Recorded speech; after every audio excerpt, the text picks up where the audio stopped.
I know. I've had a shave. I've had my Christmas shave. But yeah, no, my hair was getting annoying, so I thought, you know what? Why not just shave it all off and start again from scratch? But don't worry, I'll be back again in a few weeks. But before we begin, no, this is not a Hearts of Iron 4 playthrough. This is not how you restore Austro Hungary and recreate the dual monarchy in Hearts of Iron 4. Even though Austria Hungary is ironically what we're talking about today, we're not talking about it, resurrecting from the ashes. Make no mistake.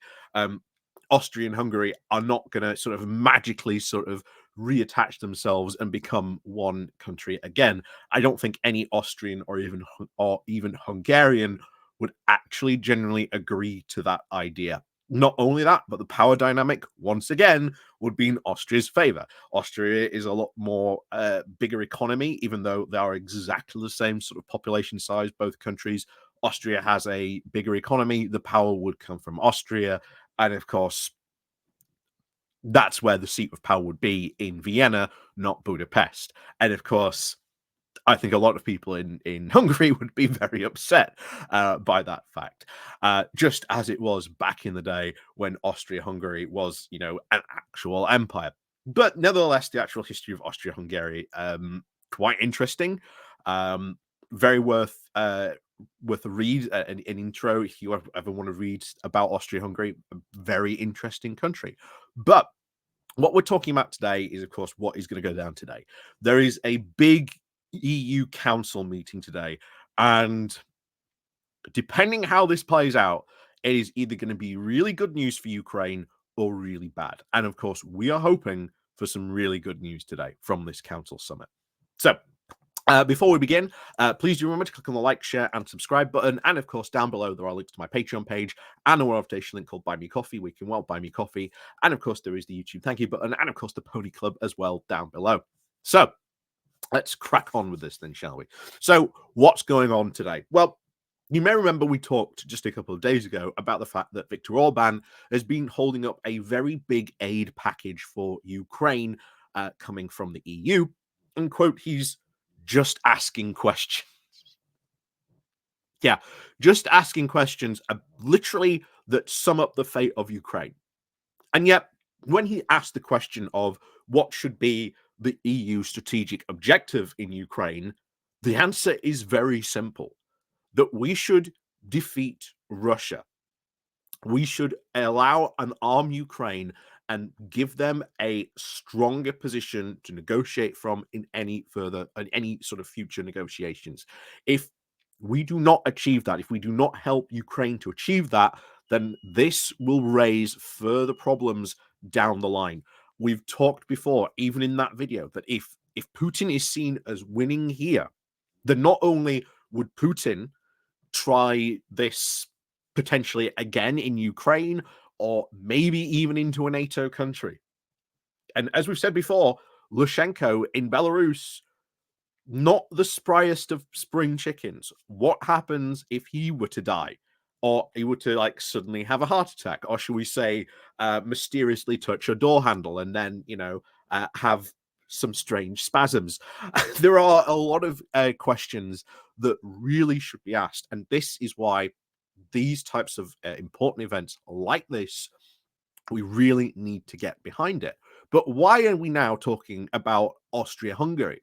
And bear in mind, we're not talking about, as we said at the beginning, these two countries are not suddenly going to become one country. That is not on the board. But what is happening, at least what is now perceived in European circles, is that both these countries are very, very much sort of singing from the same hymn sheet.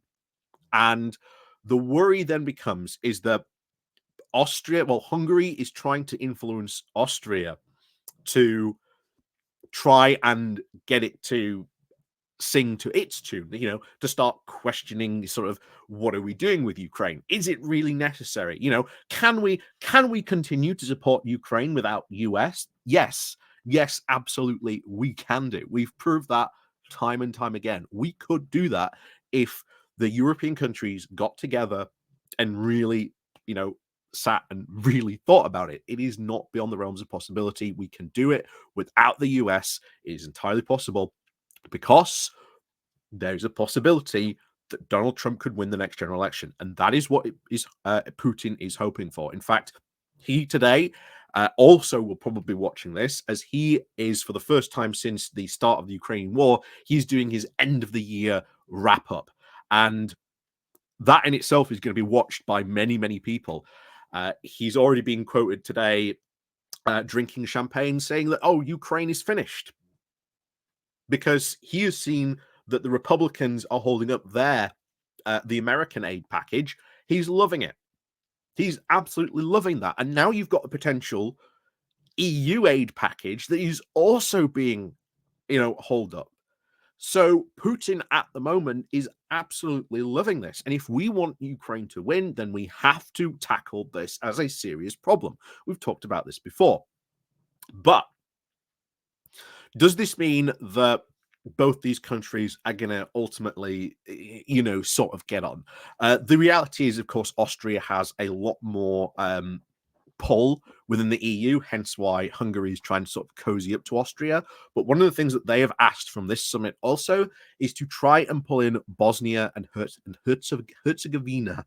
To give it its full name, but we'll just call it Bosnia just for ease for the moment. Although I know, don't worry, I understand, but we'll just call it Bosnia just for ease for the time being. They want Bosnia to become into the EU as well, but this has already been an answered question. The EU said until Bosnia sort of sorts out some of its controversial laws, because it's not following a lot of laws it should be following if it were to become sort of an EU member.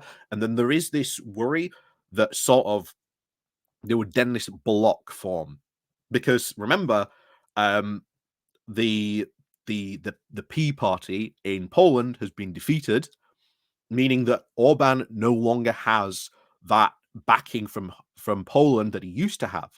So that's why he's been cozying up to Austria, and also this is why Austria wants to bring in Bosnia, because then those three countries could then also sort of form their own sort of rogue EU nation power block, where if the EU wants to punish them, they can sort of protect each other. The good part about this is that Austria is a lot more sort of liberal in its stuff. It's not really breaking EU law, but when it comes to the Ukraine Russia issue, they are sort of singing from a very similar playbook. That is worrying, and that, as we've said before, could create issues if we seem to sort of win this war. It's going to have big ramifications, and as we've said before, what's to stop Putin going back into Ukraine in about 5 or 10 years' time? What's to stop him, fully annexing Belarus, even though Lukashenko sort of doesn't want to do that at the moment, or even potentially going into another NATO country like, the Baltic countries, Latvia, Lithuania, Estonia? What's to stop that from potentially happening as well? And of course, the consequences this would have in other nations around the world. Of course, we've talked about Venezuela and Guyana, Ethiopia and Eritrea, Rwanda, and of course the Congo. There's a lot of consequences that would be seen around the world if Putin wins, and that's why we as Europe really need to take this seriously. Really need to take this seriously as an issue, and I think that there is this being regard that so long as the US is sort of involved, then it will be fine. But with the issues going on in the US, and bear in mind, Donald Trump isn't even in yet, but the Republicans feel as if they can block this bill.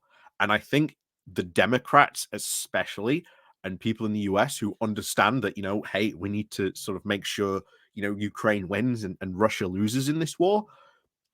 Even if you are Republican, you need to start telling them, stop doing this. You're aiding Putin. The fact that he was at a champagne brunch today, toasting his impending victory in Ukraine, should be ringing alarm bells.